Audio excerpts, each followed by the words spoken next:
ശ്രീ സായിരാം. ശ്യാം സുന്ദർ ആന്ധ്രയിലെ മേധക് എന്ന സ്ഥലത്ത് ഉള്ള ഒരു മിലിറ്ററി ഡോക്ടർ. അദ്ദേഹം മുംബൈയിലായിരുന്നപ്പോൾ ഒരിക്കൽ ഒരു ശത്രുവിൻ്റെ കുത്തേറ്റു.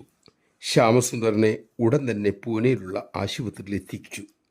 ശസ്ത്രക്രിയ ചെയ്യെങ്കിലും അദ്ദേഹം രക്ഷപ്പെടുമെന്ന് സർജന്മാർക്ക് ഒരു ഉറപ്പും ഉണ്ടായിരുന്നില്ല. ആ വിവരം അദ്ദേഹത്തിൻ്റെ ഭാര്യയെ അറിയിക്കുകയും ചെയ്തു. അവർ തളർന്നുപോയി. തിയേറ്ററിൻ്റെ മുമ്പിലിരുന്ന് ഏങ്ങലടിച്ച് കരയാനും തുടങ്ങി. ഏതാനും നിമിഷം കഴിഞ്ഞു. ഭഗവാൻ സത്യസായി ബാബ ഗോവണി വഴി ഇറങ്ങി വരുന്നതും ഓപ്പറേഷൻ തിയേറ്ററിൻ്റെ വാതിൽ തുറന്ന് അകത്തേക്ക് കയറിപ്പോകുന്നതും അവർ ശരിക്കും കണ്ടു. 1 മണിക്കൂർ കഴിഞ്ഞ് ഭഗവാൻ ഇറങ്ങിപ്പോകുന്നതും അവർ കണ്ടു. ഉദ്ദേശം ഒരു 2 മണിക്കൂർ കഴിഞ്ഞപ്പോൾ ഓപ്പറേഷൻ ചെയ്ത ഡോക്ടർമാരുടെ സംഘം അവിടെ എത്തി. അവർ തിയേറ്ററിലേക്ക് പോയി.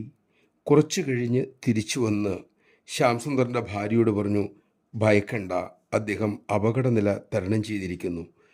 പക്ഷേ ഞങ്ങൾ സർജറി ചെയ്തതിന് തൊട്ടടുത്ത് തന്നെ മറ്റൊരു മുറിവ് കണ്ടു. അതെങ്ങനെ സംഭവിച്ചു എന്ന് ഞങ്ങൾക്കൊരു പിടിയും കിട്ടുന്നില്ല. എന്തായാലും ശ്യാംസുന്ദർ ആരോഗ്യത്തോടെ ആശുപത്രി വിട്ടു. പിന്നീട് അദ്ദേഹവും ഭാര്യയും പർത്തിയിലെത്തി. ദർശനത്തിന് ശേഷം ശ്യാംസുന്ദർ അദ്ദേഹത്തിൻ്റെ ക്ലാസ്മേറ്റ് ആയിരുന്ന പ്രൊഫസർ അൽകുമാർ സാറിനെ കണ്ടു. കഥകളെല്ലാം പറഞ്ഞു. അതിനുശേഷം തൻ്റെ ഷർട്ടൂരി ശസ്ത്രക്രിയ ചെയ്ത പാടുകൾ കാണിച്ചുകൊണ്ട് പറഞ്ഞു, ഇത് സർജന്മാർ ചെയ്ത സർജറിയുടെ അടയാളം.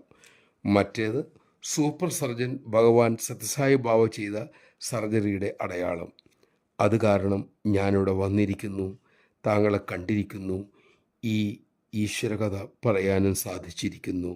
ജയ് സായിരാം. വേണമെങ്കിൽ ഒരു അത്ഭുതം തന്നെ അരങ്ങേറ്റി ഞാൻ എൻ്റെ ഭക്തനെ രക്ഷിക്കും. ഭഗവാന്റെ ഈ വാക്കുകൾ നമുക്കൊരിക്കലും മറക്കാതിരിക്കാം.